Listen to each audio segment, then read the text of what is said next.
Alright, so this is Chad from Brick Pasta, and this is kind of just a little bit different video than what you're used to.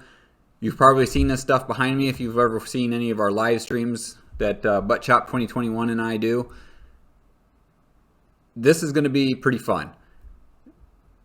So, before I started buying a bunch of Lego sets, I actually played around with a program called LDD. A lot of you are probably familiar with it. I always wanted to know, how do I place my order as far as ordering bricks and things of that nature. So it always seemed like a big pain because it would bring it down in a spreadsheet and you would have this huge list that you had to go through to get it. And then I found out that Bricklink has their own designing software that you can actually order the bricks through their designing program. It's pretty slick the way it works, and we're going to actually draw up a small model today, one that I'm fairly interested in, and let's get going on it, and I'll kind of explain to you. This program is called stud.io or Studio or stud input output. That's another fancy way. It's a pretty clever name. And it says here, I'm going to read this to you. It says, Studio is a desktop application that allows users to build Lego models using virtual parts.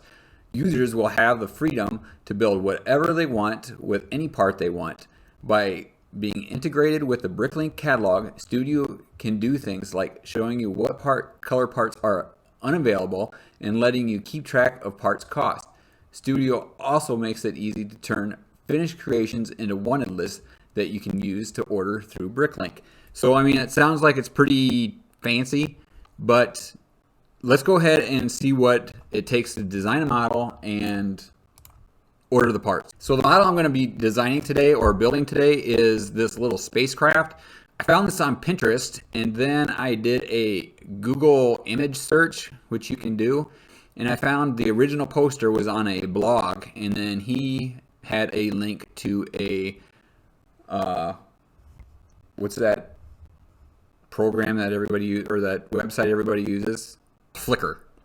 And there's a lot of Lego people that use Flickr. I don't know why. Probably because it was free at one time, or it's still free. So the ship I'm looking at is from this EG. And if you want to follow them, I guess go ahead and follow them if you're part of Flickr. But on to Studio. So when you first open up the program, you're going to be greeted with something that looks like this. And granted, I have already had a few models built that are down here. The one that we do have is create new, open, and import, or we could start a tutorial.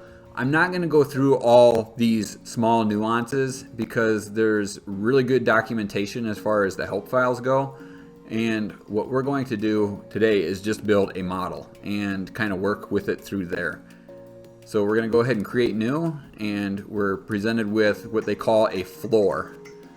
And that's what we start building on. Now we're going to go ahead and start by building this out with the torso. And so I need to search for that because I don't want to look through all of these bricks, because they do have them categorized like brick, round brick, modified brick, blah blah blah blah blah blah blah, all the way down. And it is organized fairly neatly, and you can find your parts. Now all the bricks are white by default, so let's just put one up here. Okay, so we got a nice white brick, but we also want to know kind of what colors those come in. So if we just click up here in the color, we'll get a drop down, and this is all the colors that brick comes in.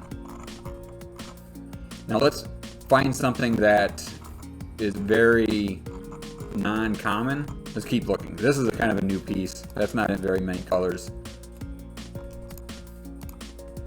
and it only gives me a small selection of colors that part is in. Now this one has more colors because it's available in a lot more different colors. So that's a good way of figuring out what colors come with what part. Alright, so we're looking for a torso. And then it comes up down here. We have all of these torsos that we can go through. And this is the one that I'm looking for. And we're going to place it right there, because I think that the ship or the midpoint of the ship, that's what's used, is that torso. And then we need to angle this, so we'll be able to angle it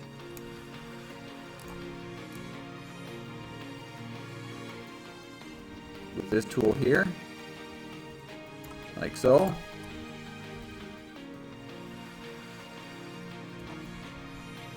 And I'm just going to go ahead and keep building, looking for parts, and we're going to go ahead and knock this out.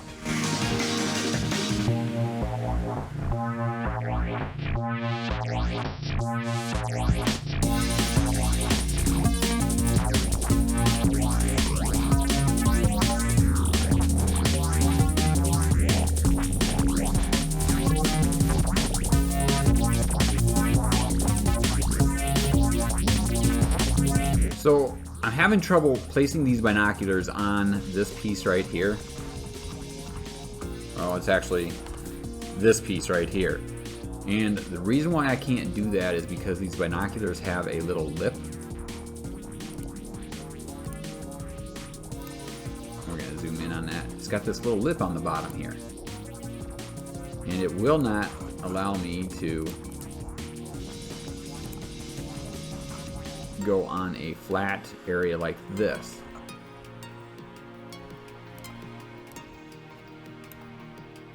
Like so.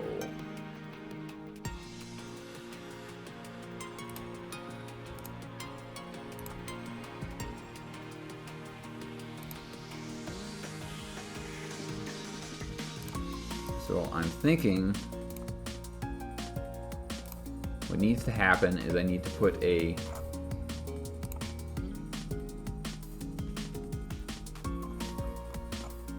going to put a plate. I'm going to put a plate right here. I'm going to put these binoculars on top of that plate. I'm going to remove that plate, and then I'm going to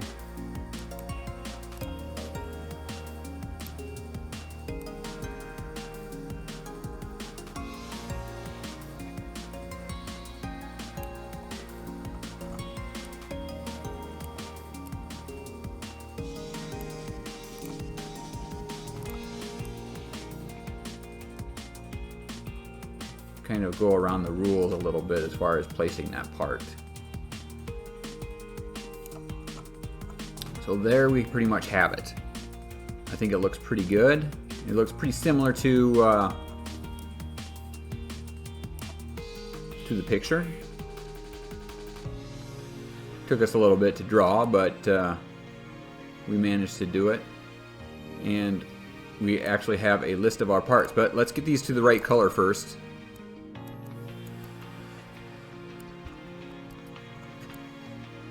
There we have it.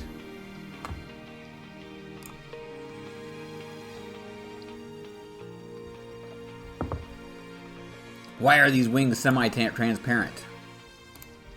That's what I want to know. They shouldn't be transparent. Oh, because they're underneath the plane. So if something is underneath the plane here, or underneath the floor, as they call it, just select it all and move it, and everything will come up out of it.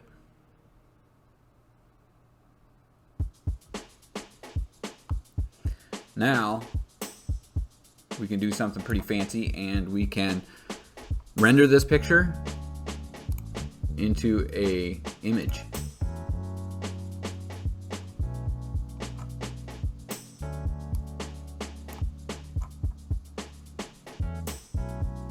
And then we can start to render. And what it'll do is it'll draw this as if though it's Lego.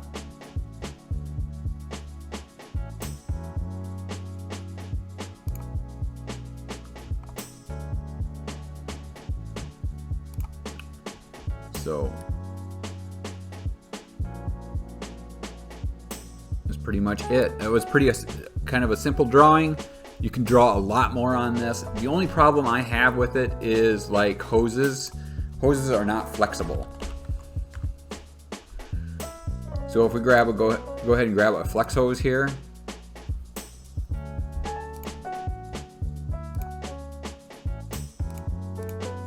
There's no way that I can flex this hose. Now with LDD you can flex a hose. But in this program you cannot. Kind of a bummer. Something I hope that they change in the future. And the thing with Studio is you just kind of got to play around with it, get it to experiment as far as like trying to get parts to go where they're supposed to go. And like that one little problem that I had, I mean, sometimes you have to do a little bit of a workaround in order to get things to work that you know that would work in real life, but just don't quite work in Studio. And LDD is the same way. There's things that you know will work, but for some reason don't work in the program. But this is my preference as far as like drawing things out and planning. Pretty cool. Oh, something else that we need to show you is that now that we have our model drawn, we need to order the parts. Oh, I forgot my login.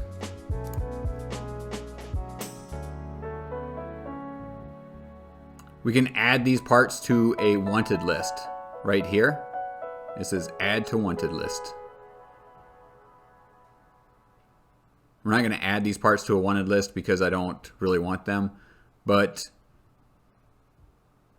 that is something that we can do. And then we can go and find our best prices or our favorite sellers on Bricklink, and our list for the wanted list will be there.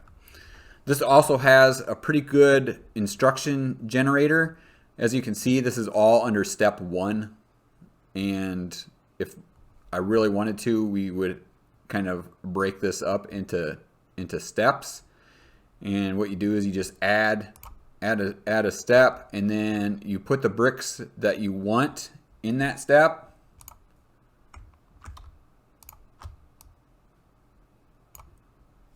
Into that step.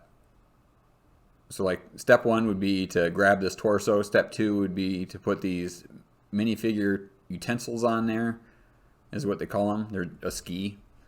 So I hope you had fun watching this. I thought it was a good time. If you like what you've seen this week, please subscribe, and we'll see you next week.